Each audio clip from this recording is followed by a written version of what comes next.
They do need to come first. Of course they do. Your needs get a secondary, unfortunately, when you're stepping into that role, because they've already gone through so much, you don't get to bring your baggage onto them. Today I have with me Kris Byrnes, the Stepparent Coach, and I'm excited to dive into this conversation because I can see my triggers and like what is my shit here, but also how do I communicate my vulnerability and what I need inside of this, and how are we going to come home, to do dinner, to bathing and getting them into bed.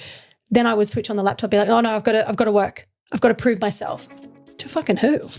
Like, who was I proving myself to? My husband didn't give a shit. It was to me constantly overcompensating and overgiving to be this version of Martyr that no one actually cared for. Welcome to Unmasked Founders with Lezly K. This is the podcast that goes beyond the highlight reel of entrepreneurship. Instead of focusing on the accolades and achievements, this show explores the real moments that shape founders, the challenges, the breakthroughs, and the lessons that transform both the business and the human behind it. Hosted by me, Lezly K, an entrepreneur who has built empires and discovered the cost of success. Unmasked Founders is a space for honest conversations about growth, resilience, and staying true to who you are. Whether listeners are just starting out or scaling to the next level, this is where real stories are told. Welcome to Unmasked Founders, a conversation with me, Lezly K. Welcome back to another episode of Unmasked Founders. Today I have with me Kris Byrnes, the Stepparent Coach, and I'm excited to dive into this conversation because we're all about unmasking. And I truly believe that what is happening in the undercurrent of a woman's life, specifically in business, will always shine through. So I'm excited to have this conversation with Kris and talk about how step parenting and probably being a woman in general can impact the undercurrent of what's happening in business. So welcome to the show. Thank you so much for having me on. I am so pumped to be here. I'm really excited to unpack all the things with you. I feel like we are going to go through some pretty deep and vulnerable tangents here and lenses of life, and I'm excited to share that conversation with you. So thanks for having me. I'm excited that you started with that because I like to ask deep questions. Please do. And the fact that you're like, yeah, let's go deep. I'm like, great, this is what this is about. So let's just start with a little overview of the work that you do, the woman that you are, the business that you run, and then we'll get into some of the undercurrent underneath all of that. Yeah, amazing. So my name's Kris, obviously. The Stepparent Coach started a very short 5 months ago, and Stepparent Podcast I am host of. That too started 5 months ago. This is coming from the last probably 6 years as a life coach, working with women, working with men, working with relationships, and always coming back to something that was not being challenged and encouraged to be discussed about in society, which is blended families and step parents. I'm a stepmom of 10 years. I have other businesses that I run with my husband. I have 2 beautiful children of my own and 2 stepdaughters. I've been in their life since they were 6 and 4 years old. Wow. A big part of why I do what I do is becoming a stepmom was a role that no one trained me for, and there was no support, no resources. I started looking for support, podcasts, changes for behavior for myself. It wasn't anything about anyone else at that time. It was about me, and I couldn't find anything. And that's why I started doing the inner work and personal development and wanting to change the way that I was feeling in myself. I didn't know how to dissolve a trigger. I didn't know what a shadow was. I didn't know how to have a better, healthier mindset and operate my relationship at a high level whilst also maintaining a high level of step parent role and influencing my girls the way that I knew that I could. I didn't take the role lightly, but I knew that I had to change in order to be the best version of myself for them. And that's where it started for me. And so I have, over the last decade, gone to the depths of my pretty little soul to, unpack all of the monstrous parts of me and hold that mirror up in the best way that I can and do the change work that needed to happen in order to get me where I am. So this business is new essentially, but I've been in the game a long time. Yeah, I sense that. I sense that you have a wealth of knowledge. Oh my God, there's so many directions I can take this. My mind is like, where do we go? I'm a step parent myself, and whilst in the household, it's been great because I have also gone to the depths of my soul. The biggest impact it's had on us is the parties that you can't control. And then how do you maintain like harmony in the home when there is almost like this other entity that doesn't want to get on board with the same harmonious ideas. And then also how that impacts relationships, business, life. So maybe let's start with unpacking what impact did becoming a step parent have on running a business and your relationship in the early days before you found resources to support you in that? Yeah, what I found for myself was that, and it wasn't a discussed conversation my husband and I had then, but we have had in recent years over and over again, how I became the default parent in our house straight off the bat. And that was because I am nurturing and maternal, and my mum, if anyone knows my mother, you know that I am just like her in that regard with kids. I have goddaughters and cousins that I was always like that from a young age. So taking on the maternal and nurturing role within our dynamic just made sense to me. I don't know another way to do it. They were two little girls. I was living with them 50% of the time. So I was default parent, and what that looked like for me was I started making sacrifices in terms of my time within the business, and I started to think, well, I can do this really well for them. You stay working, you stay doing the hours. And I think that's probably the immediate thing that comes to mind is and it wasn't even sacrifice. It was like kind of like a reason for me to move away from being in the business so many hours a week, doing the after school tennis runs and doing the school pickups and things, because I didn't mind doing it. It wasn't like I was being pulled out of the business and we weren't losing too much from me in the business. But if my husband were to do it, he was a lot more involved at that point than I was, and we'd be losing time with him in the business. So I was like, no, it makes sense. I'll do it. But over time, without that conversation being had, there's almost an element of resentment that does come up, because it's like, well, I'm the default parent and I have to do all the house management side of things, but then I've also got to attempt to try and run a business in a really positive way. And there's an identity shift. There was that impact that came into play too. It's like who I'm not mum, right? And I knew that and I'm aware of that. Not trying to be mum, but I am stepmom, and I feel like I'm doing all of the default parent things. But where am I going with my business and my life, and where do I want to grow? Where do I want to be? And then the conversation came up around our own kids, and we had our first child. And with that came for me, I was like, cool, well, I don't want to be in the business. I'm going to do the stay-at-home mum thing. Hated it. I was, I think, 7 weeks postpartum. I'm like, what business can I create?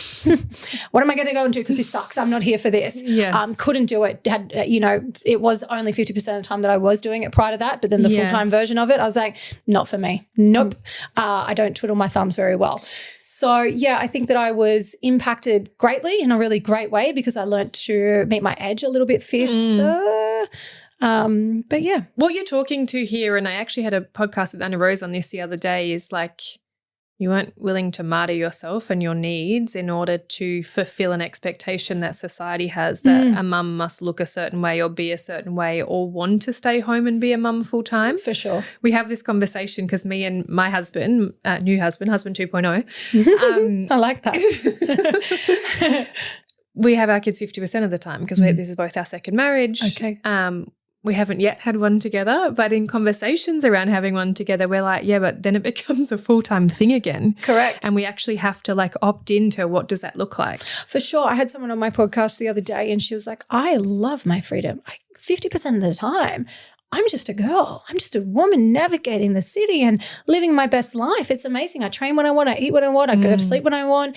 All of the things. And I'm like, it honestly sounds like a dream sometimes. Like I love my family more than anything in this world.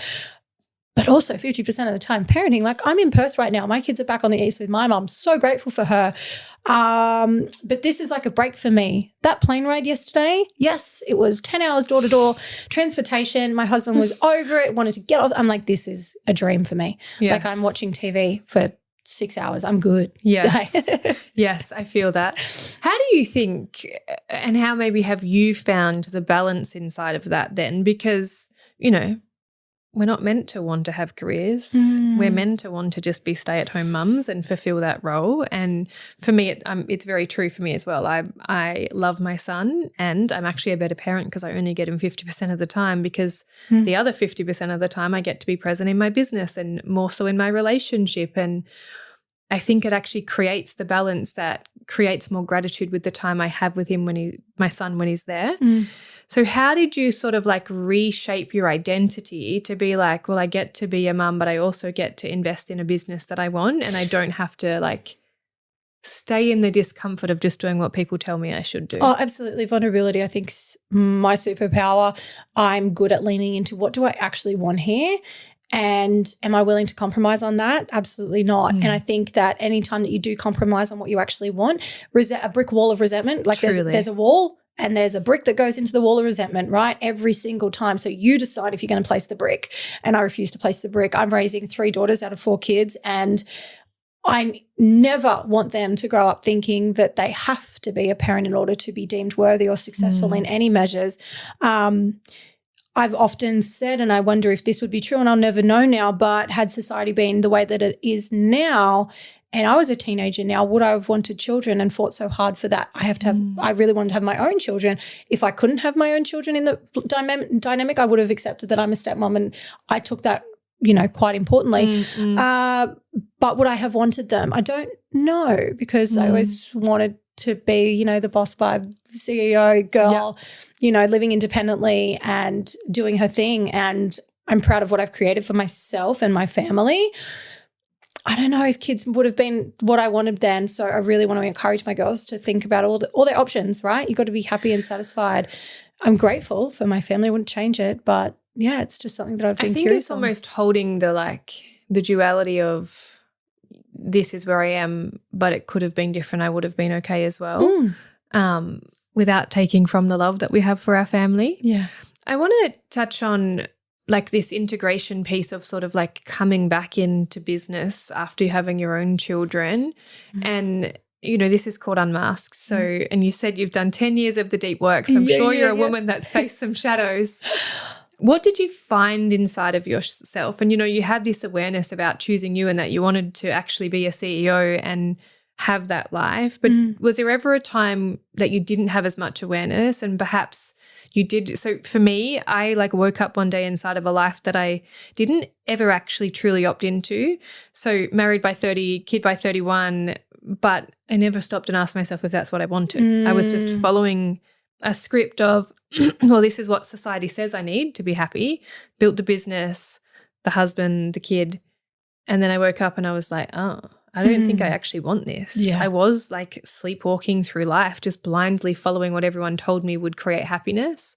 And then I woke up inside of that and I was like, I'm not actually happy. So for you, inside of this, adjustment into choosing you first and putting you first and then mothering and building from that place, what did you notice you had to move through inside of maybe some of the shadow aspects or masks that you were wearing at the time to cope? Because I think it is coping until we're actually, I'm not playing this game anymore. Yeah, look, when we got engaged, I used to work in a bridal salon, right? So for context, and I had my wedding plan for every season. He just had to pick the month and I'm good to go. I've been like that for a very long time, since I was about 18. Yeah. So I was right to go. So I planned our whole wedding in 2 weeks. Approximately 2.5 weeks later, found out that I was pregnant. I was like, what do you mean? I just bought my dress. What do you mean? And so in my head, that meant, okay, cool. So I'm going to do 3 sessions a week in my gym class that I was already doing, but I'm going to add 3 PTs to that a week. So that's training 6 times a week for the 9 months of my pregnancy. And then after pregnancy, 2 weeks later, I was back in the gym. I was back to doing the same hours. I was eating a ridiculous diet. I'm talking fish and broccoli at 4 a.m. because my coach at the time told me I had to. So ridiculous, right? I lost, I think, nearly 20 kilos in 16 weeks for my wedding dress. Look, I'll be honest, I don't actually regret it because the wedding was amazing. I was so satisfied and proud of how hard I worked, but it was a form of a dopamine hit for me. I was looking to validate myself. I did not feel like I had a purpose. I did not feel like I knew where I was going. I didn't, all I had was this wedding bubble. And then after the wedding, I was like, well, what now? We didn't have a honeymoon, so we got married the Saturday, stayed overnight, and then drove home Sunday morning because checkout was at 10. And then we drove home. The girls went to their mums. My husband went to work on the Monday. I'm sitting at home with my 16-week-old like, what the hell? What do I do now? And it was very empty. I thought, I've got postpartum. I was so down. I was so sad. I was so lost. I went and signed up for a half marathon. I thought, well, time to learn to run. Cool. Started doing that. Kept getting injured. Okay, not going to do that. That's not going to work for me. I kept chasing dopamine hits, and then I started drinking wine. And wine started on Friday night. And then sometimes I have, and 3 to 4 glasses is a bottle these days. So you might start at 4 o'clock, but you've had a bottle by 8:30 when you go to bed. And that habit became a dopamine hit as well. I then fell pregnant with my second 18 months later. And I was still in this cycle of, I'm not sure who I am. I'm not sure where I'm going, but I know there's more. I know I can do better. I know there's something there. And I was on the Kris. I had a coach. I was doing the mindset stuff. I was listening to podcasts, personal development stuff. I was doing all the fluff and the pink, I like to call it, right? Doing all the things, wasn't embodying it, wasn't integrating it, wasn't actually changing my beliefs and behaviors, right? So you can listen and do all the fluffy pink stuff, but you have to put it into action. Truly. You can manifest your Range Rover all your freaking life, but you're not going to get it unless you're actively seeking the money to put behind you to get it. And to do that, you have to put yourself out there. You got to, do all the hard things. So I learned a lot in that time because I got to a point of feeling really unhappy in who I was. And then I had to go, cool, how do I change it? Truly. And I love that point. I say awareness is only part of the equation, and you actually have to do the work to change the behavior to create change. So many people sit in awareness but don't actually create change. Absolutely. Quick pause. Are these conversations resonating with you? Do you finally feel seen in your business journey? This is the entire mission of Unmasked Founders. To strip back the highlight reel and tell the raw truth about multi, 6 and 7-figure success. We're here for the emotional costs, the days you want to quit, and the breakthroughs that follow. And we can bring you these essential conversations thanks to the support of our incredible partners, Cacao Collective and the OE Agency. These are the businesses who empower founders to keep going, providing the systems and the professional polish you need when you're busy navigating the emotional storm. If you love what you're hearing, don't miss an episode. Hit that subscribe button right now and check out Cacao Collective and the OE Agency in the show notes. Now, let's get back to it. What would you say, like if someone's listening, so if there's a mum at home and she's in this scenario and, she's, to me, it's almost like mothering was the mask. Like what I'm hearing is I took on this identity, I was going to be a mum, but inside of that there was an emptiness. It was like I'm doing this because I chose to be a mum, but also there wasn't a plan to actually fulfill you. So if someone's listening and that's them, what are the actions that they take? And then how did you transition from that into going, actually, I'm going to build another business because I think this is what I'm missing in my life? 1,000%. So it's accountability, radical responsibility at the highest, right? It's looking in the mirror and going, what aren't I okay with right now? Get really brutally honest with yourself. Stop hiding behind fear and rejection and the dopamine hits you're chasing all the time, whether that, sex, drugs, not relationships, gambling, alcohol, whatever it is in your life where you're getting that dopamine. It can be binge watching maths, right? This is actually a piece I see a lot of people doing. Are you watching Married at First Sight for pleasure? Right? Pure pleasure. I really get, I enjoy this. It's my guilty pleasure. Or are you doing it for a dopamine hit so you can sit and talk poorly about other people? Truly. Because you love the drama because it fuels the dopamine. Correct, right? There's so many sources that we chase. So get really honest about that with yourself. Be clear. Once you know what it is, stop it. It's an addiction, being addicted to the chaos for your own self-sabotage purposes. Get out of your own way. Start doing the work on yourself, truly, actually. And to do that, we've got to hold that mirror up. We've got to go, I'm choosing this for what purpose? This is a big journaling question that I use a lot of the time in the work that I do with clients. It's for what purpose are you choosing to hold that emotion, right? It's so simple. It's like, I'm choosing to hold it because I want to be a victim. For what purpose are you choosing to be a victim? So people like me, so I don't get what I want. So my mum sees me this way, my dad doesn't see this. Like whatever the reason is, you need to be accountable to that. You need to have an awareness to it, then be accountable to it to actually move into that change work. And if you are a stay-at-home mum right now and you're not happy, I don't care if you go and start a scrunchie business. Start. Get the Instagram account. Start posting. Get out of your own way. Why not? Right? It's one life, man. You don't get another one. There's no reruns. And I was raised by a single mum, right? She worked 3 jobs to provide for me. She had us full time. Dad had us every second weekend, if that. And what I can tell you is I have never looked at my mother and said, I just wish she didn't work so much. Mm. And you know why? Because she showed up. She never missed a carnival. She made it happen. She made it work, and I'm good at that myself. I've always shown up for my stepdaughters from day one, no matter what's on. My mum is even quite involved with them. Grandparents stay at their school. She's always shown up because their grandparents were interstate and live far away.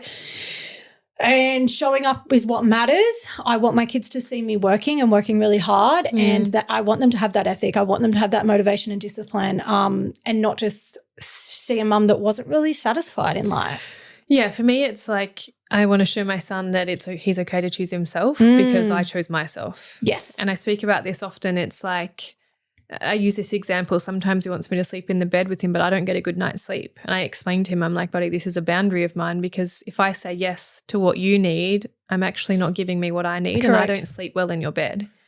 And yeah, I witnessed this like martyrdom in motherhood where in my view, there's a belief that being a mother means self-sacrifice.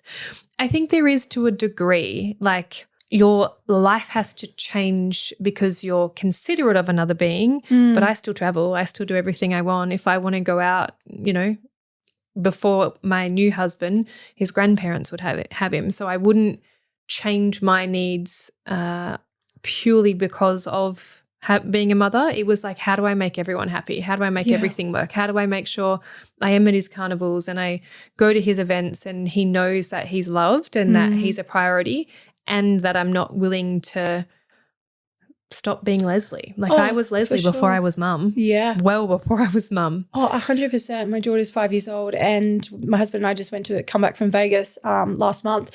We went there for a week, and she just kept going, why? I don't understand. I said, because mummy and daddy's relationship is really important, and it's important that we get time together without you kids, because we chose each other first and we love you, and we'll be back. It's all good. And we didn't do much of that with the girls because we had that space with the 50-50 arrangement to do our own thing quite often. But even so, you know, one of the things that came up were, why do you get to go to Vegas? Like, they're teenagers now. It's like, when do you get to go? Like, first of all, there is nothing fun for you until you're 21. So you chill. You can wait.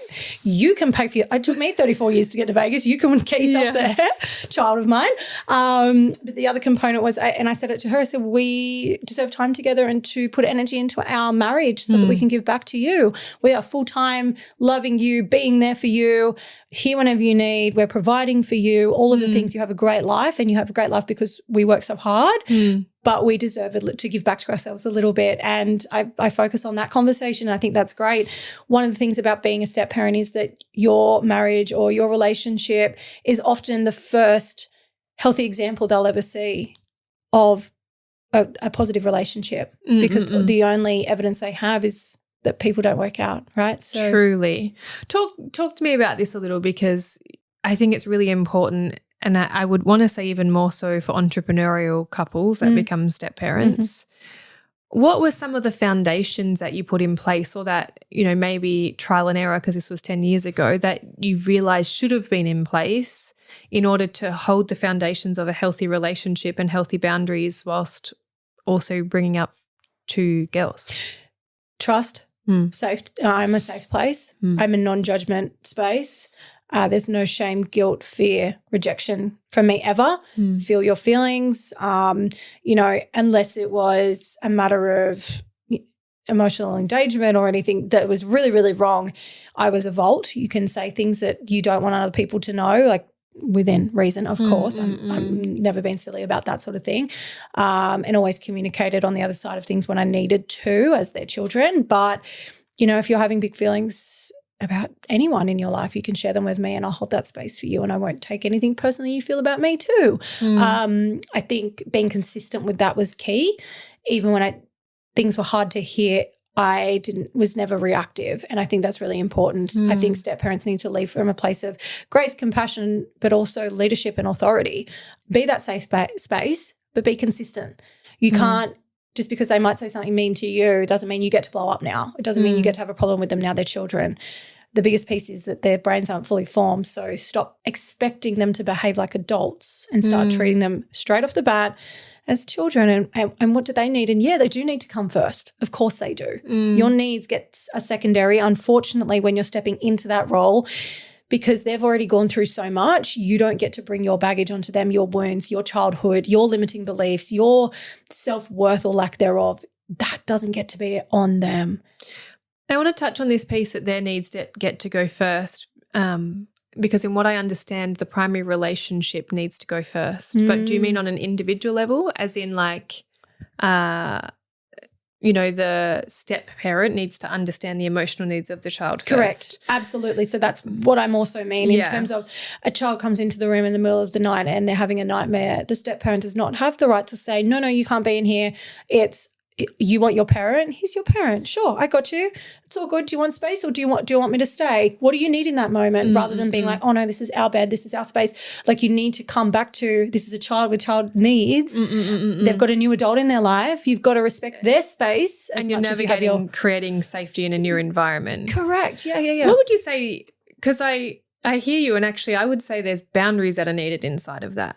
Yes, and I think they can be built over time. Yeah. The fetal stages of the relationship and the newness of you as an adult coming into a child's home that they may already have. For me, we got a home all together. That was our new first home, so it was all new memories and all new things. Yes. I was very lucky. My girls and our bond was pretty much foundational. Like we were close straight away, so if they'd had a nightmare in the middle of the night, they came and jumped into bed with me, and it wasn't inappropriate, it wasn't disrespectful, it was just cool, no probs, all good. I didn't mind. Yes. Quite often they wanted me, not dad, which was fine as well. Or I'd go into their room and I'd tickle their back while I sat on the floor. Like it was just very maternal and nurturing from the start, I suppose. So I'm drawing on the experience of other clients where they've had these issues right from the get, and it's like, well, quite often women have an expectation, no, that's me and my partner's space. I'm like, yeah, for sure, but if they're needing their biological parent, you've got to be reasonable with the expectations around a child's needs, you know? Yeah. What happened, and this is very nuanced, but what would you say if there's a level of using their needs as a form of control? Interesting. How would you, so let's say we have entrepreneurial couple, older children that come into the relationship, and almost like there is going to be an adjustment for everyone, the parents, the children or teens, if that's the case.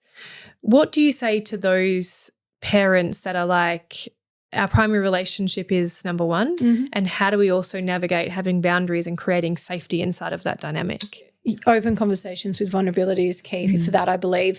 My husband and I definitely have boundaries, and we definitely have things in place now that weren't originally there, you know what I mean? But it took time because the emotional safety of the kids was the first and foremost priority. But vulnerability and communication is the key, because if you're not speaking from your heart and not speaking your truth, don't bother. You can sit and talk all you like and make demands, but you need to be really honest with what you're wanting from not only the relationship, but from your relationship with your stepkids or the dynamic of the home. What do you want your blended family to look and feel like? If you want it to be soft, nurturing, laughter and chaos, but all, big, beautiful blended family, what are you doing to create that?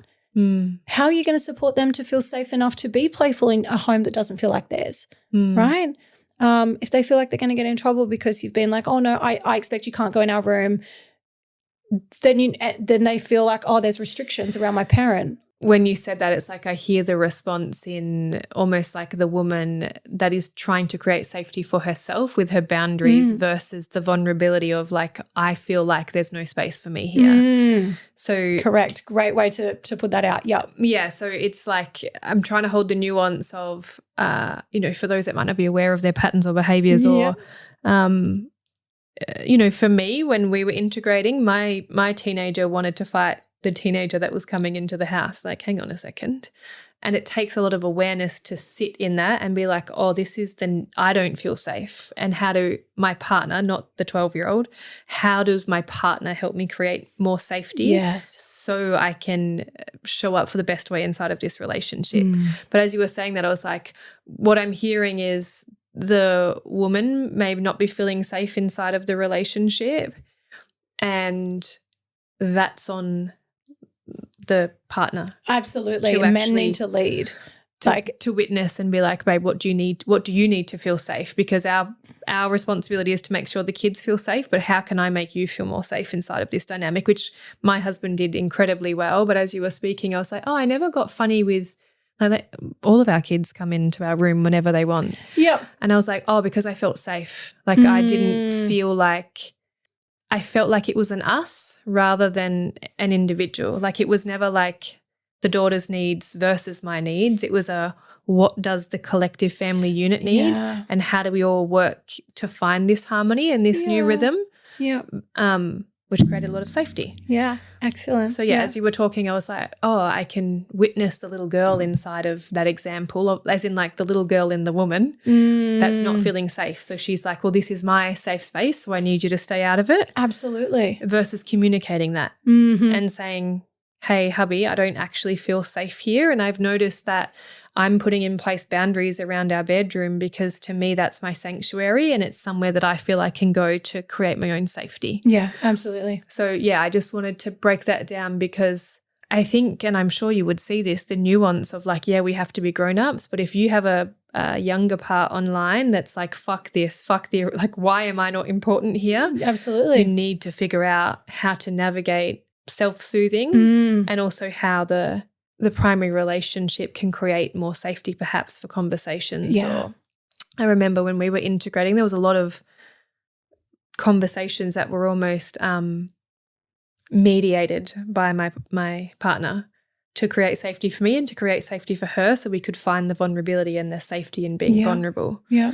And that was invaluable. Yeah, amazing. I think, and probably why people have coaches, it's almost like I can see my triggers and like what is my shit here, but also how do I communicate my vulnerability and what I need inside of this and how are we going to, like find what the new rhythm is. Oh, for sure. And I'm a mum now to my own biological children and I am making sense of a lot of things that, did trigger me in the past with the girls when they were little. The fighting always triggered me and I was leading my blended family, but I wasn't leading it from a place of internal conviction. I was leading it from, I better get this right and don't overstep and don't be too loud and, you can say this but you can't say this. This was all in my own head, right? This wasn't anyone dictating to me. And my partner and I have been he's been fully on board with me supporting in however I needed to, but it was my internal conflict.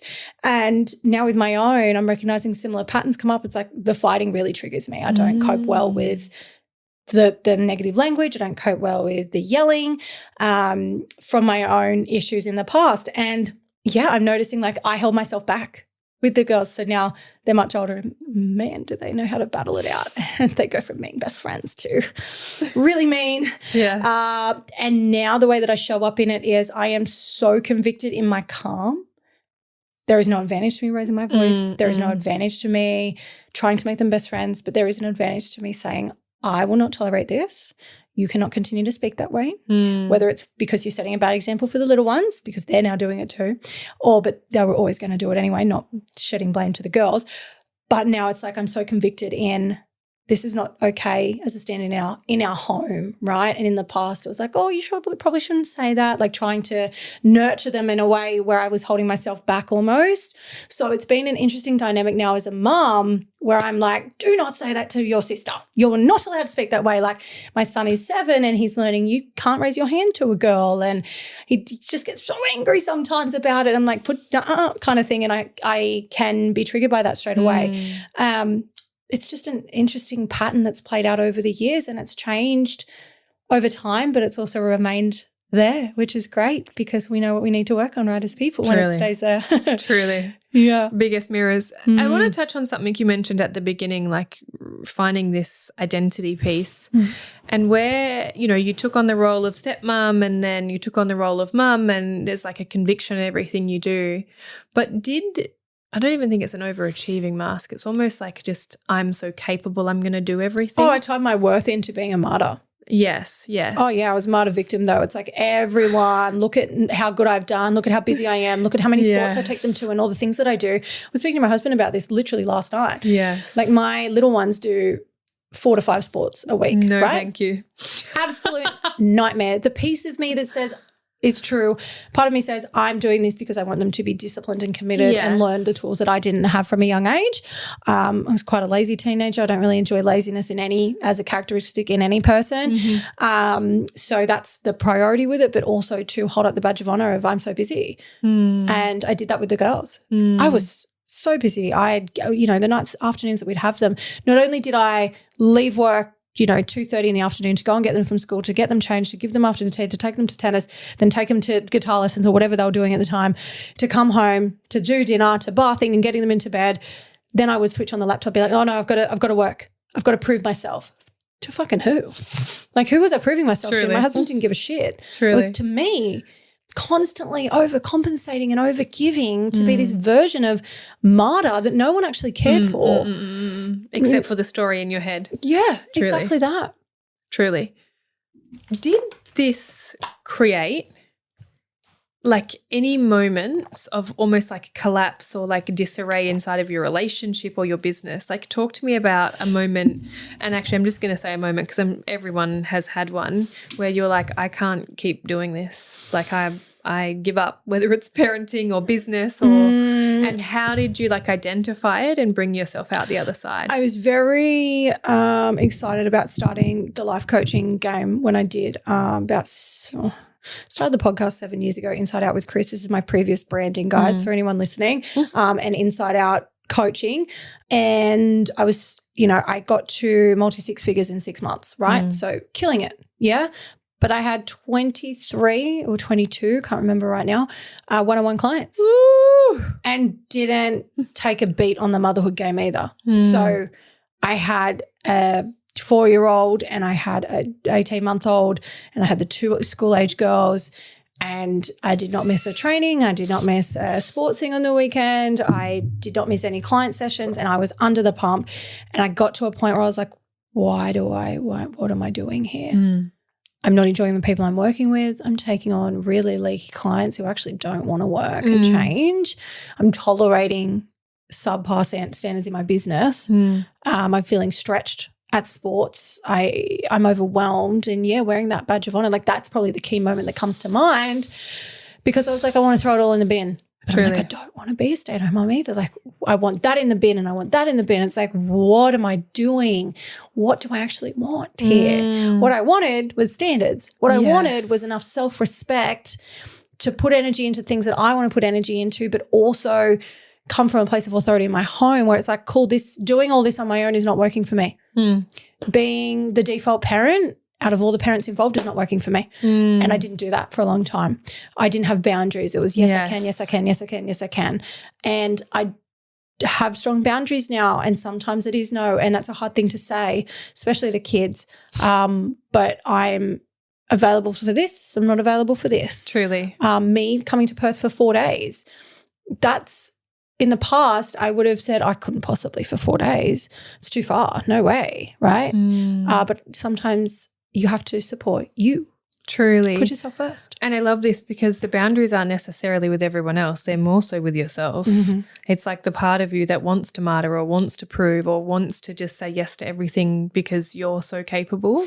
And I see this so often with the women I coach. I'm a business coach and they're running 7-figure companies and they're exhausted, not because they have too much work to do, but they're saying yes to too many things. Absolutely. And it's like, just say no. What would happen if you actually said no? Or more so like the rescuer is a big identity that I see. Like they'll see someone in their team falling behind, and rather than create a standard and ask that team member to rise to it, they'll just fix it and they'll rescue everyone. And that's not leadership. It's not leadership. It's a self-abandonment pattern, and if I don't fix here, if I don't save here, then everyone will leave me or no one will love me. And I can tell because you've done life coaching as well. I'm assuming you just work inside of these patterns inside of people to identify like what is actually happening here versus what you think is happening here. Yeah, absolutely.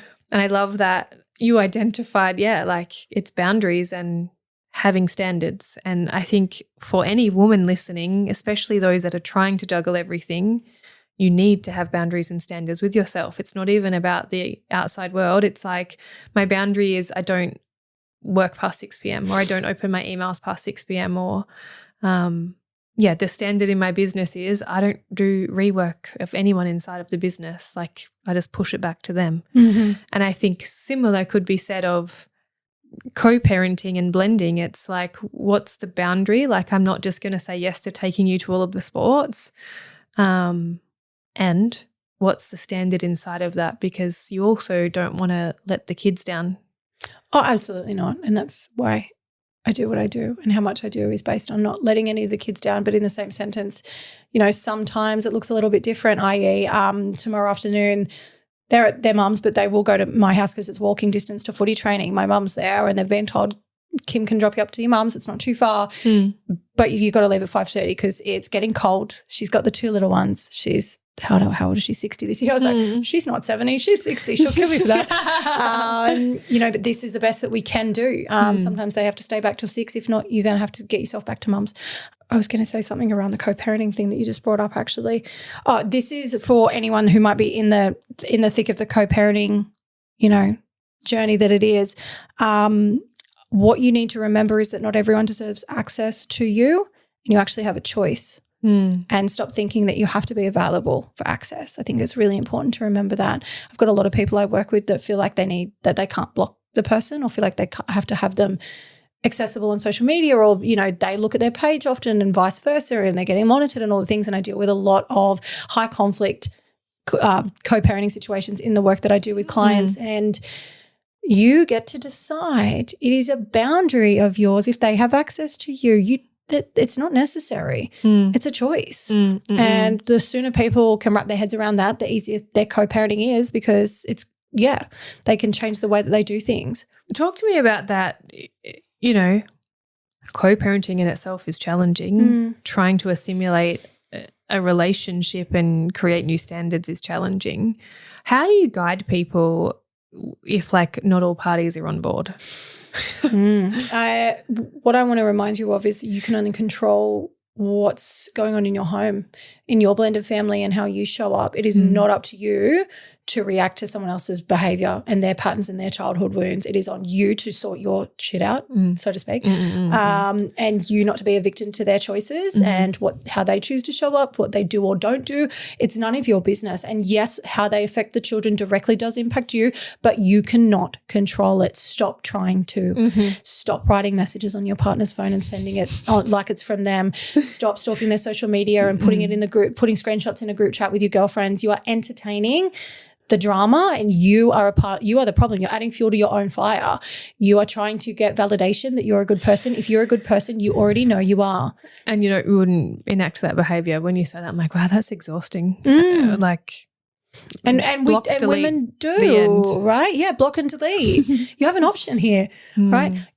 It's like, you know, if your partner, you need your partner to lead, and a lot of men don't want to talk to the ex. A lot of men can't stand them, right? And I'm just speaking about in terms of a man and an ex-partner being the woman and a step-parent, not any other dynamic. And I can understand that they don't want that contact, but you were with the person, you had the kids with the person. You need the man to show up for you. It is not your job or responsibility. It is theirs. And there are other alternative methods. There is emails. There is co-parenting chats where things are monitored. There is options for them if they need it to be that way. If it is so high conflict and there is so much pain there for them and they're not doing the work, there is options, right? But the option of you taking over and you leading the conversation and you being the co-parent with a person who has hurt your partner or a person that has hurt you or continues to hurt the kids involved and create problems and, you know, tactics and manipulation and things that are playing out, you have a choice whether you're leading that or not. Don't take that on for yourself. That's on you. As soon as you take it on, it's on you. Truly, for clarity, I don't. I have nothing to do with the ex. Yeah, that's all on him. He takes all of that. But and that's the healthy arrangement, right? Truly, it was never my relationship in the first place. I support my stepdaughter as much as I can, in, you know, with the environment that we have. Sometimes there's hostility that is a direct interpretation from the other co-parenting arrangements, and all I can do is just receive with love. I can't control that environment, but I get really curious of, I guess I would say we have high conflict, but we have a lot of boundaries in that the conflict rarely reaches us because the communication is only by email. There's no interaction with any other part of our family, and I just get really curious. Sometimes I'm like, oh, this sucks. And you just highlight it, then I'm like, I'm sure there's people where there is a lot more hostility than we actually receive. Absolutely. I'm working with someone right now who is constantly receiving phone calls from the ex to the point of abusing now that woman, and she's on the receiving end of the abuse. And I said, stop answering the calls. For what purpose? She goes, what if it's about the kids? The school will call. Truly. Your partner will call. Truly. She does not need access to you. You're choosing that for yourself. Truly. Well, it's the drama loop that she's playing into. Correct. It's like there's a part of you that actually loves the drama. Mm-hmm. Like for dopamine me, hit. literally for me, it's like, and we've just started sending one-word responses, or my partner has, because there's no point. No. We don't need to buy into the drama triangle that's trying to play out, It's like you're actually feeding the dynamic that they want, because from what I know about human behavior, they actually want the drama loop to keep playing out. It's how they like feed themselves because they want the dopamine hit, or they want to feel in control. So the best thing that my clients have ever done is either block completely or just stop replying. Truly. It's like, then what? What can they say to your not reply? They're going to answer their own questions. Like, literally. And if they do, move along. And almost to the example that you made of like, well, I need to communicate if it's for the kids, then get an app that's monitored. Get an app where they know that they can only talk specifically about the children, and if it's an emergency, they put the communication in there. For sure. Like, absolutely. put in place the boundary. Absolutely. And I think that's when you've, had a history that might have had some toxicity involved. That is the healthiest decision you can make from the start. This isn't something you want to eventually make. See how it goes. See how we work together. I can guarantee if you had a toxic relationship, when one of you repartners, it's going to end up a shit fight. I can guarantee it. Me too. Put it in place now. Yeah. Don't avoid this hard conversation and get on board with making that decision now, because you will protect your peace later. And I think to your point that you made earlier, we want to teach the children what's healthy and what's not. And it's not about like bagging the parent that's not on board with healthy communication. But like for us, me and my ex-husband are actually friends. Like we did the work where what we show my stepdaughter is what healthy can look like. My ex-husband will come over and chat with my new husband. We're all talking about holidaying together at the end of the year. So I love that. For me, it's like focus on what you can control, and I can control the relationship with my ex-husband. We've done the work, so we communicate. 90% of the time. Sometimes we still trigger each other. But for me, it's like holding what we can and giving examples of what is good and great. And I actually also, there's almost a trying not to make the other child feel bad because their relationship doesn't look the same.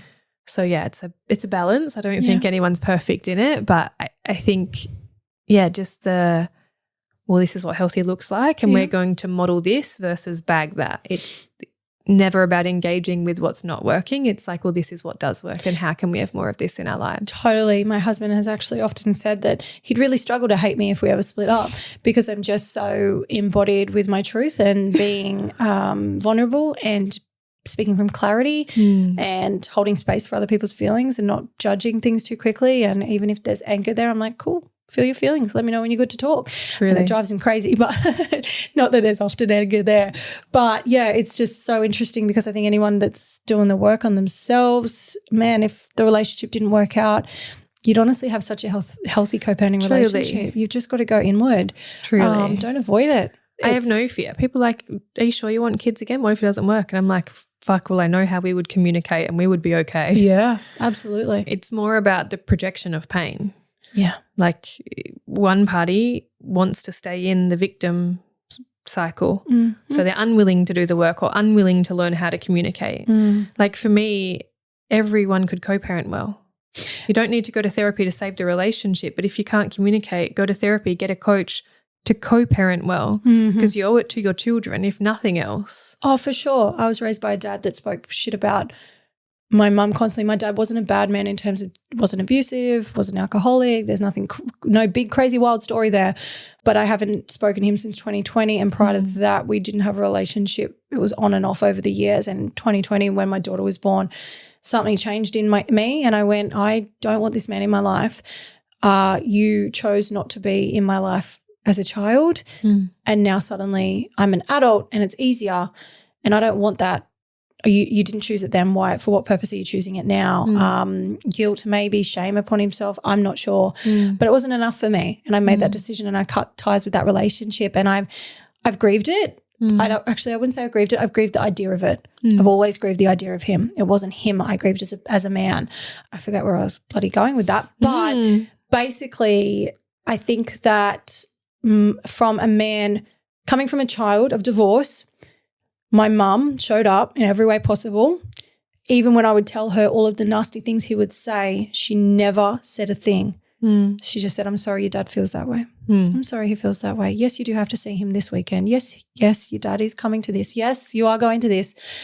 Do I have to see him? Do I have to go? Yes, darling, you do. And she was consistent. And I love her so much for giving me that, because I didn't know how she felt or what she could have felt. She didn't put that on me. She gave me the space to make my own decision and my own informed belief system and value around who he was to me. And I did eventually. And she was saddened by that. She, I'm sorry, that's what I gave you in picking him as my husband for X amount of time. But, I think anyone who is in that right now, be very cautious of what you choose to say, because they will remember and it might show up later. It might show up sooner. But whether or not you lose them because of that later, that's on you to decide. Yeah, and I think we sort of anchor to this in our dynamic. It's like all we can do is be the best that we can do. And if later down the line she witnesses the other behaviours that are playing out, then like it saddens us for the other party, and also that's the choice she's making. Yep. And I hold like compassion, I guess, for compassion, and everyone has a choice, but it's like compassion for the younger parts of them that are playing out, and they're probably in their own victim loops and cycles of, probably a generational way that they were treated and the behaviour that they're taking on.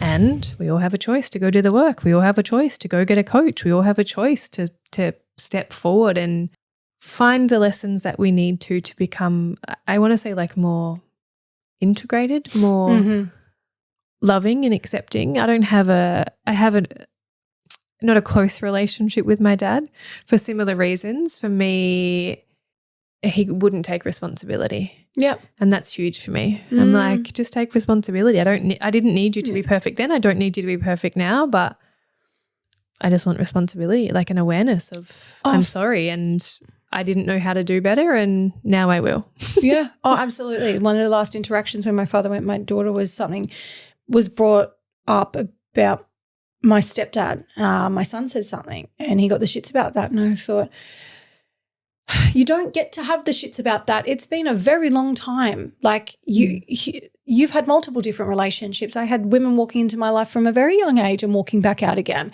I didn't have a bed at your house for most of my life. You gave me a mattress in the lounge room and, you had bought beds for my birthday once and then you sold them 6 months later. So I had a bed and then I didn't have a bed.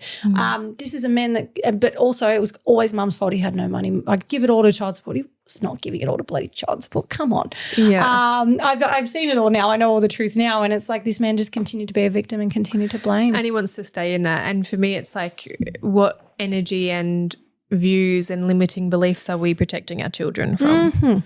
Absolutely. Couldn't agree more. If I actually love my dad dearly, I can meet him in his limitations, but it doesn't mean I need to have a relationship with him. Correct. Same as my mum. My mum's a drug addict, so I have a very complex childhood. And I once realised I was expecting her to love me the way I loved, and that she just didn't have capacity for that because she wasn't the same person.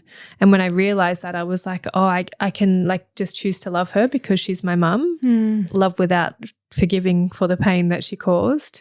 And also it doesn't mean I need to have a relationship with her. Correct. I can hold the compassion and the love, and I just wouldn't want my son around her. Yeah. And that for me is the deciding factor of like, if it's my responsibility to change the generational patterns and behaviours and stories, then I have to protect their energy and my energy and our environment from that behaviour. Otherwise it just perpetuates. Absolutely. But I see in families where granddad is not nice to other members of the family. And I'm like, so if you're inviting your children into that, then they're just going to pick up the same patterns and behaviours. Yeah, absolutely. I don't want my kids around any cranky old men things. Yeah. Like, why? No. Truly. And I'm very lucky. My stepdad, who he came into my life at 16, so I wouldn't really call it like he's not my father. He hasn't played that role in my life, but he has 100% been my children's primary grandparent with my mum. They are an intricate part of our lives. They're with my kids right now while I came over here. They are, see him 2-3 times a week at a minimum kind of thing. And he is my son and my daughter's grandparent, and he's not a cranky old man. And I, don't underestimate the value he's brought for my kids. My dad could have had that, but he was awful to be around. It wasn't an energy I'm willing to open the door to for my children. Truly. We pick our friends. I don't have a relationship with my brother. Yes. I have severed ties with anyone who is not aligned with me, and I don't have any regrets with letting go of anyone. For what purpose would I allow family members? Because we've got this societal construction that family is everything, thicker than blood is thicker than water, all that shit that goes with it. No, it's not. It's not. We don't get to choose our family. I'd lie. Yeah, you do. I choose my family. Truly. Yeah. And we need to get rid of that mentality in our lives, because we're holding space for negative, toxic people. For what? Truly. I have a similar view. It's like, again, I love you and I don't need to hold space for your issues. I don't I can meet you where you're at and not expect you to be the same as me, but also I'm not going to go out of my way to spend time with you because that energy seeps into you. You are the sum of the 5 people you spend the most time with. So if you're constantly spending time with your family, and again, I see this often in business, more so in the women that are in the startup space that, well, my mum doesn't believe in me. Or my mum says I shouldn't do this. And I'm like, has your mum built a fucking business? Because if she hasn't, I'd probably be like, shut the fuck up, mum. Yeah. So digress there. But I think bringing it back to the theme, it's like the family unit matters, including your friends who spends time with your children and what that looks like. Yeah. I think it's so crucial to have that foundation. Where do I want to go for the end? There's so many avenues that we could dive into. I actually want to speak to your experience with, it's interesting. There's a part of me that feels a little heartbroken for not being able to fully step into a stepmom role because my stepdaughter's older. Not that I want to take her role of mum away from her, but it's almost like where I have so much love and nurturing to give, and creating that relationship or boundary, or not pushing my needs or expectations onto someone else's needs or the stepdaughter's needs. And what your experience is with clients, because you had it younger, and sometimes I'm like, I wonder if it would have been different if, when they're a teen, they already have formed their opinions of the world to some degree.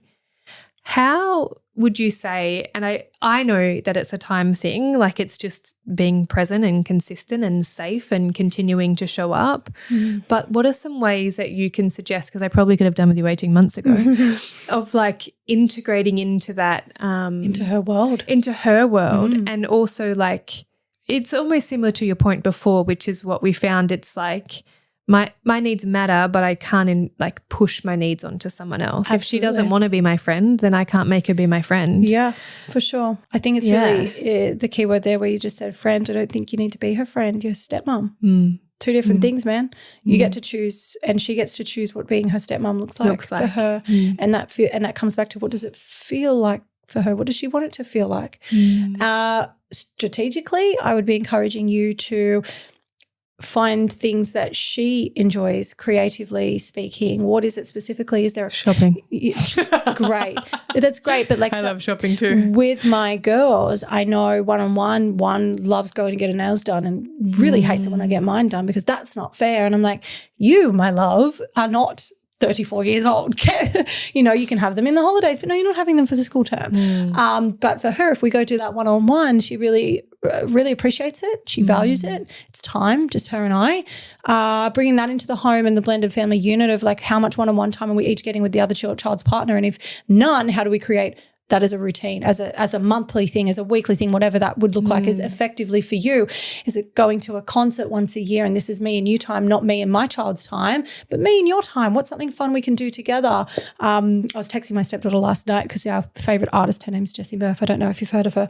She's coming back to Australia and I missed it last time and I texted her straight away and it was like, we're going. We're absolutely going. She goes, does anyone else have to come? And I know from that language, she's saying, I just want to go with you. Right? And I've built this over time where I'm like, cool, no one else is coming. It's just me and your kid.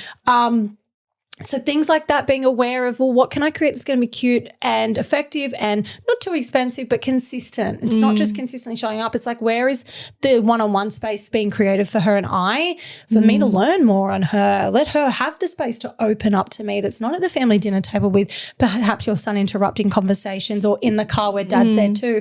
It's how can we have these convos where she does start to feel that extra level of safe. So right now she might be emotionally safe in the home. Things are great. There's nothing wrong. But where can you reinforce the next level? It's taken a minute, but we have a lot of stability. Great. But it's like, how do you deepen from there? Yeah, for sure. Going to a movie, but going to grabbing some sushi before. Oh, let's just grab sushi before we go in so that you can actually talk, right? So making it casual and light, neutral for her is really important. But allowing her the space to actually for you to be like, oh, I can be inquisitive with these questions. Get creative with your questions too. Don't just say, how was your day? It's like, hey, that teacher in your English class, did he come back to you on that mark from last week? Like rather than going like just with your basic boring questions, get inquisitive. What questions would you have responded to as at her age? I actually bought a deck of like dinner table questions. Love it. I was like, somebody help me with language here. Yeah, perfect. ChatGPT is great too. Yeah, utilize that. What would I ask? What would my 12-year-old self want to know if I was a step parent coming into her life? Like prompt away with ChatGPT. Yeah, nice. Get the things that you can get out of her to not create emotional safety because that's already existing for you, but it's like just amplifying the level of playfulness, creativity, joy. What's going to connect you guys? I love that. I love that. So for anyone that's listening that is blending families and running businesses and like, fuck, this all seems too hard. And don't get me wrong, there was moments where I was that person too. I was like, how do we get through this? What's your advice? Like I want people to feel safe inside of this conversation to create change and maybe challenge the status quo or maybe they do express a boundary to their partner and say, well, I wanted the bedroom to be ours because that's how I feel safe, and how do we create safety for everyone? So what is your advice to that woman or man? I could have some men listening. Yeah. That is like, oh God, I didn't ever anticipate that I was going to be blending a family and building a business, but here we are. And how do you sort of get through this season? It's really quite simple. I would just like to remind everyone listening that you are the adult. You are the one with the fully formed brain. You are the one that's leading the home. You are the one they look to for a decision or clarity or conviction. And you don't have to have it all together all the time, but when you don't, be vulnerable in that. Be open in that and be like, oh, well, I'm not really sure. I haven't done this before. It's my first time on earth too. Having that conversation with my girls, I've had it a few times over the last few years because I'm like, I've never had a teenager before. I'm doing my best here. Can you let me in a little so that I can give you what you need from me? Truly. Or where am I going wrong? Be vulnerable in your comms, right? But you're the adult and you need to act like it. You don't get to avoid and run away. You have to face the truth. You have to face the music. You have to be honest with what you're feeling and what you're experiencing, and do not project your triggers and your problems onto that home.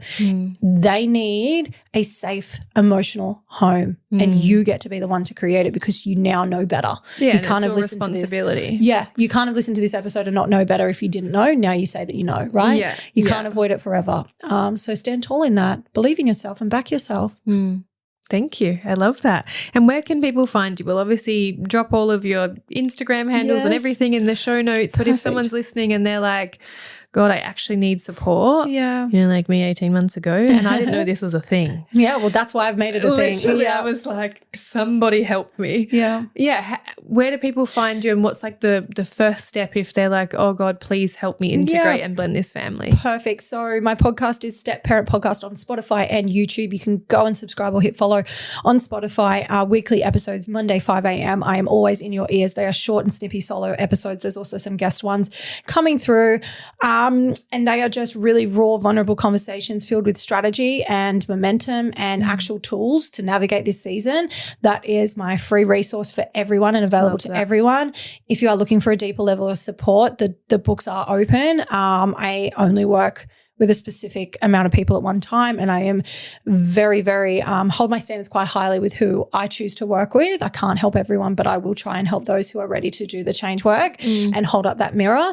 I also have my self-paced program, the Stepparent Standard. Cool. This is a decade of knowledge and personal development and experience as a stepmom placed into 6 modules, which you can use at your own pace and have lifetime access to. So the Stepparent Standards, probably the best thing that I can offer anyone to start. But the books are open for deeper mentorship if that's something that people want to explore. Cool. I love it. And trust me, guys, there's not many resources out there. I went looking and also resources for the kids. So if anyone's listening and they do have teens, what would you say to is there anywhere that you would direct them to? Stepparent Standard, absolutely, in the podcast, right? So that is about self-accountability, radical responsibility, teaches projection, shadows.